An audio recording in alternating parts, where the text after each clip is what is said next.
ನಾಗಮಂಗಲದಲ್ಲಿ ಗಣೇಶ ವಿಸರ್ಜನೆ ವೇಳೆ ನಡೆದಂತಹ ಗಲಭೆಯನ್ನ ಖಂಡಿಸಿ ಇವತ್ತು ಬೆಂಗಳೂರಿನ ಟೌನ್ ಹಾಲ್ನಲ್ಲಿ ಪ್ರತಿಭಟನೆಯನ್ನು ಹಮ್ಮಿಕೊಳ್ಳಲಾಗಿತ್ತು. ಗಣೇಶ ಮೂರ್ತಿಯನ್ನು ಹೊತ್ತು ತಂದು ಪ್ರತಿಭಟನೆಯನ್ನು ಮಾಡಿದ್ದಾರೆ. ಬೆಂಗಳೂರು ಮಹಾನಗರ ಗಣೇಶ ಉತ್ಸವ ಸಮಿತಿಯಿಂದ ಇವತ್ತು ಪ್ರೊಟೆಸ್ಟ್. ಯಾಕೆ ಅಂದರೆ ನಾಗಮಂಗಲದಲ್ಲಿ ಬುಧವಾರ ರಾತ್ರಿ ನಡೆಯುತ್ತಲ್ಲ ಘಟನೆ, ಅದನ್ನು ಖಂಡಿಸಿ ಪ್ರತಿಭಟನಾಕಾರರನ್ನ ಈ ಸಂದರ್ಭದಲ್ಲಿ ಪೊಲೀಸರು ವಶಕ್ಕೆ ಪಡೆದಿದ್ದಾರೆ. ಗಣೇಶನನ್ನೇ ಹೊತ್ಕೊಂಡು ಹೋಗಿದ್ದಾರೆ ಪೊಲೀಸರು. ಅದು ಏನು ಇವತ್ತು ತಂದಿರೋದು ನೋಡ್ಬೇಕು ನೀವು. ಆ ಗಣೇಶನನ್ನು ತಂದು ಅದನ್ನು ಇನ್ನೇನು ಬೀಳಬೇಕದು ಆ ಪರಿಪ್ರಮಾಣದಲ್ಲಿ ಅದನ್ನು ತಲೆ ಮೇಲೆ ಹೊತ್ಕೊಂಡ್ಬಂದಿದ್ದಾರೆ. ಹೊತ್ಕೊಂಡ್ಬಂದು ಪ್ರೊಟೆಸ್ಟ್ ಮಾಡಿರೋದು ಅದು ಟೌನ್ ಹಾಲ್ ಮುಂಭಾಗದಲ್ಲಿ ನಡೆದಿರೋ ಗಲಾಟೆ ಆರಂಭದಲ್ಲಿ. ಇದು ನಾಗಮಂಗಲದ ಘಟನೆಯನ್ನು ಖಂಡಿಸಿ ಮಾಡಿರ್ತಕ್ಕಂಥ ಪ್ರತಿಭಟನೆ.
ಕೊನೆಗೆ ಪೊಲೀಸರು ಗಣೇಶ ಮೂರ್ತಿಯನ್ನು ಪೊಲೀಸ್ ವ್ಯಾನಲ್ಲಿ ಕರ್ಕೊಂಡು ಹೋಗಂಗಾಯ್ತು.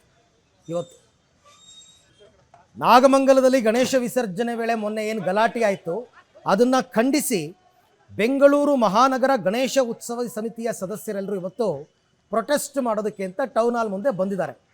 ಬಂದವರೆಲ್ಲರನ್ನೂ ಕೂಡ ಈಗ ವಶಕ್ಕೆ ಪಡ್ಕೋಬೇಕಲ್ಲ. ವಶಕ್ಕೆ ಪಡ್ಕೊಂಡ್ಮೇಲೆ ಅವ್ರು ತಂದಿರೋ ಗಣಪತಿ ಏನು ಮಾಡಬೇಕು? ಅಲ್ಲೇ ಎಲ್ಲೋ ಕೂರಿಸ್ಬಿಟ್ಟು ಹೋಗ್ಬಿಟ್ರೆ ಅದನ್ನು ಅಂತಾರೆ, ನೋಡೋ ಗಣೇಶನನ್ನು ಅನಾಥ ಮಾಡಿಬಿಟ್ರು ಅಂತ. ಹಾಗಾಗಿ ಪೊಲೀಸರಿಗೆ ಬೇರೆ ದಾರಿ ಇಲ್ಲದೆ ಗಣೇಶ ಮೂರ್ತಿಯನ್ನು ಕೂಡ ಇವತ್ತು ಪೊಲೀಸ್ ವ್ಯಾನ್ನಲ್ಲಿ ಎತ್ಕೊಂಡು ಹೋಗಿದ್ದಾರೆ. ಅಲ್ಲಿ ಬಂದಿದ್ದಂತಹ ಪ್ರತಿಭಟನಾಕಾರರನ್ನು ವಶಕ್ಕೆ ಪಡ್ಕೊಂಡು ಅದೇ ರೀತಿ ವೆಹಿಕಲ್ನಲ್ಲಿ ಕರ್ಕೊಂಡು ಹೋಗಿದ್ದಾರೆ. ಗಣೇಶನ ವಿಚಾರವನ್ನು ಇಟ್ಕೊಂಡು ಏನೆಲ್ಲ ನಡೀತಾ ಇದೆ ಹಂಗಾಮಗಳು ನೋಡಿ.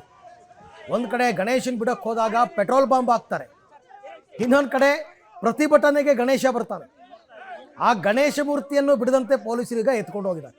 ಇದು ಬೆಂಗಳೂರಿನಲ್ಲಿ ನಡೆದಿರ್ತಕ್ಕಂಥ ಘಟನೆ. ಈಗ ಟೌನ್ ಹಾಲ್ ಮುಂಭಾಗದಲ್ಲಿ ಪ್ರೊಟೆಸ್ಟ್ ಮಾಡೋದಕ್ಕೆ ಬಂದಾಗ ಅವರೆಲ್ಲರನ್ನೂ ಕೂಡ ಪೊಲೀಸರು ಪ್ರೊಟೆಸ್ಟ್ ಮಾಡೋದಕ್ಕೆ ಬಿಡದೆ, ಅವಕಾಶ ಕೊಡದೇನೆ ಅವ್ರನ್ನ ವಶಕ್ಕೆ ಪಡೆದಿದ್ದಾರೆ.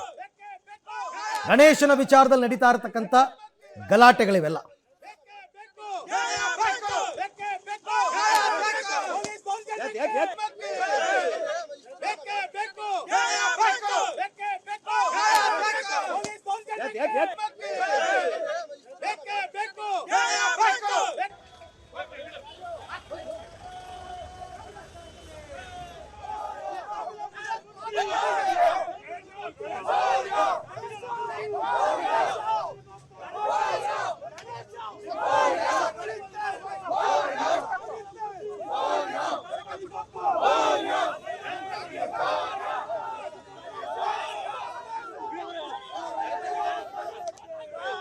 ರೈಟ್, ಈ ಬಗ್ಗೆ ಮತ್ತಷ್ಟು ಮಾಹಿತಿ ನನ್ನ ಕೊಲೀಗ್ ಮಾದೇಶ್ ಅವರಿಂದ ಪಡ್ಕೊಳ್ಳೋಣ.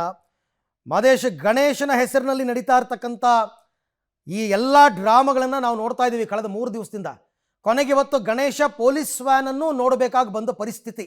ಏನು ನಡೀತು ಇವತ್ತು ಟೌನ್ ಹಾಲ್ ಮುಂಭಾಗದಲ್ಲಿ? ಈಗ ಹೇಗಿದೆ ಪರಿಸ್ಥಿತಿ? ಅರವಿಂದ, ಗಣೇಶನಿಗೋಸ್ಕರ ನಡೀತಾ ಇದ್ದಂತಹ ಪ್ರತಿಭಟನೆ ಇದು.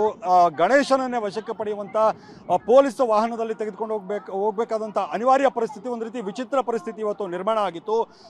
ಏನು ಟೌನ್ ಹಾಲ್ ಮುಂಭಾಗದಲ್ಲಿ ಶಾಂತಿಯುತವಾಗಿ ಪ್ರತಿಭಟನೆಯನ್ನು ಮಾಡೋದಕ್ಕೆ ಹಿಂದೂ ಪರ ಸಂಘಟನೆಗಳು ಹಾಗೆ ಗಣಪತಿ ಸಮಿತಿಯವರು ಏನಿದ್ರು ಅವರು ನಿನ್ನೆ ಘೋಷಣೆ ಮಾಡಿದ್ರು, ನಾವು ಪ್ರತಿಭಟನೆಯನ್ನು ಮಾಡ್ತೀವಿ ಅಂತ. ಹಲವು ಹಿಂದೂ ಪರ ಸಂಘಟನೆಗಳು ಕೂಡ ಪ್ರತಿಭಟನೆಗೆ ಬೆಂಬಲವನ್ನು ಸೂಚಿಸಿದ್ವು. ಇವತ್ತು ಹಂತವಾಗಿ ಪ್ರತಿಭಟನೆ ಮಾಡೋಣ, ಅದು ಕೂಡ 10:30ಯಿಂದ ಪ್ರತಿಭಟನೆಗಳನ್ನು ಹಂತವಾಗಿ ಮಾಡೋಣ ಅನ್ನೋ ಥರದ ತೀರ್ಮಾನವನ್ನ ಹಿಂದೂ ಪರ ಸಂಘಟನೆಗಳು ಮಾಡ್ಕೊಂಡಿದ್ವಿ. ಯಾಕೆ ಅಂದ್ರೆ ಇಲ್ಲಿ ಅವಕಾಶವನ್ನ ಕೊಡಲ್ಲ ಅನ್ನೋ ಕಾರಣಕ್ಕಾಗಿ ಆ ಥರದ ತೀರ್ಮಾನಕ್ಕೆ ಹಿಂದೂ ಪರ ಸಂಘಟನೆಗಳು ಬಂದಿದ್ರು. ಈಗ ಸಂಪೂರ್ಣವಾಗಿ ಶಾಂತಿಯುತವಾಗಿದೆ. ಏನು ಪ್ರತಿಭಟನೆಗೆ ಬಂದಿದ್ರು ಎಲ್ಲರನ್ನು ಕೂಡ ವಶಕ್ಕೆ ಪಡೆಯುವಂತ ಕೆಲಸವನ್ನ ಮಾಡಲಾಗಿದೆ. ಮೊದಲಿಗೆ ಹಿಂದೂ ಪರ ಸಂಘಟನೆಗಳು ರಸ್ತೆಗಿಳಿತವೆ, ಟೌನ್ ಹಾಲ್ ಮುಂದೆ ಬಂದು ಪ್ರತಿಭಟನೆಯನ್ನು ಮಾಡೋಕ್ಕೆ ಬಂದಂತ ಸಂದರ್ಭದಲ್ಲಿ ಅವರೆಲ್ಲರನ್ನೂ ಕೂಡ ವಶಕ್ಕೆ ಪಡೆಯಲಾಗುತ್ತೆ. ನಂತರ ಇದೇನು ಮುಗೀತಾ ಅನ್ನೋ ಟೈಮ್ಗೆ ಟೌನ್ ಹಾಲ್ ಅಂದ್ರೆ ರವೀಂದ್ರ ಕಲಾಕ್ಷೇತ್ರದ ಗೇಟ್ ಒಳಗಡೆಯಿಂದ ಗಣೇಶ ಮೂರ್ತಿಯನ್ನು ಹೊತ್ಕೊಂಡು ಹಿಂದೂ ಪರ ಕಾರ್ಯಕರ್ತರು ಜೋರಾಗಿ ಘೋಷಣೆಗಳನ್ನು ಕೂಗ್ತಾ, ಏನು ನಾಗಮಂಗಲದಲ್ಲಾದಂಥ ಗಲಭೆ ಏನಿದೆ, ಗಲಭೆಗೆ ಕಾರಣಕರ್ತರಾದವರ ವಿರುದ್ಧ ಕಠಿಣವಾದಂಥ ಕ್ರಮ ಜರುಗಿಸಬೇಕು ಅನ್ನುವಂಥ ಘೋಷಣೆಗಳನ್ನು ಕೂಗ್ತಾ ಗಣೇಶ ಮೂರ್ತಿಯನ್ನು ಹೊತ್ಕೊಂಡು ಎಲ್ಲರೂ ಕೂಡ ರಸ್ತೆಗೆ ಬರ್ತಾರೆ. ಒಂದು ರೀತಿ ವಿಚಿತ್ರವಾದಂಥ ಸ್ಥಿತಿ ನಿರ್ಮಾಣ ಆಗಿತ್ತು ಆ ಸಂದರ್ಭದಲ್ಲಿ. ಯಾಕಂದರೆ ಗಣೇಶ ಮೂರ್ತಿಯನ್ನು ಕೂಡ ಕಾಪಾಡ್ಕೊಳ್ಬೇಕಾಗಿತ್ತು, ಜೊತೆಗೆ ಏನು ಪ್ರತಿಭಟನಾ ನಿರತರನ್ನು ವಶಕ್ಕೆ ಪಡೆಯಬೇಕಾದಂಥ ಅನಿವಾರ್ಯ ಪರಿಸ್ಥಿತಿ ಪೊಲೀಸರಿಗೆ ನಿರ್ಮಾಣ ಆಗಿತ್ತು. ಆಗ ಏನು ಮೊದಲಿಗೆ ಅಂದರೆ ಒಬ್ಬರು ಪೊಲೀಸ್ ಪೇದೆ ಏನಿರ್ತಾರೆ ಅಂದರೆ ಸಿಬ್ಬಂದಿ, ಅವರು ಗಣೇಶ ಮೂರ್ತಿಯನ್ನು ಇಸ್ಕೋತಾರೆ. ನಂತರ ಏನು ಪ್ರತಿಭಟನಾ ನಿರತರನ್ನು ಎಲ್ಲರನ್ನೂ ಕೂಡ ವಶಕ್ಕೆ ಪಡೆಯಲಾಗುತ್ತೆ. ನಂತರ ಗಣೇಶ ಮೂರ್ತಿಯನ್ನು ಪೊಲೀಸ್ ಜೀಪ್ನಲ್ಲಿ ಇಟ್ಟು ಅದನ್ನು ತೆಗೆದುಕೊಂಡು ಹೋಗಬೇಕಾದಂಥ ಪರಿಸ್ಥಿತಿ ಇವತ್ತು ನಿರ್ಮಾಣ ಆಗಿತ್ತು. ಮಹೇಶ್, ತಮ್ಮ ಎಲ್ಲ ಮಾಹಿತಿಗಾಗಿ ಧನ್ಯವಾದ. ಒಟ್ಟಾರೆ ಇವತ್ತು ಗಣೇಶನನ್ನೇ ವಶಕ್ಕೆ ಪಡೆಯಬೇಕಾದಂತಹ ಪರಿಸ್ಥಿತಿ ನಿರ್ಮಾಣ ಆಗಿತ್ತು ಬೆಂಗಳೂರಿನಲ್ಲಿ.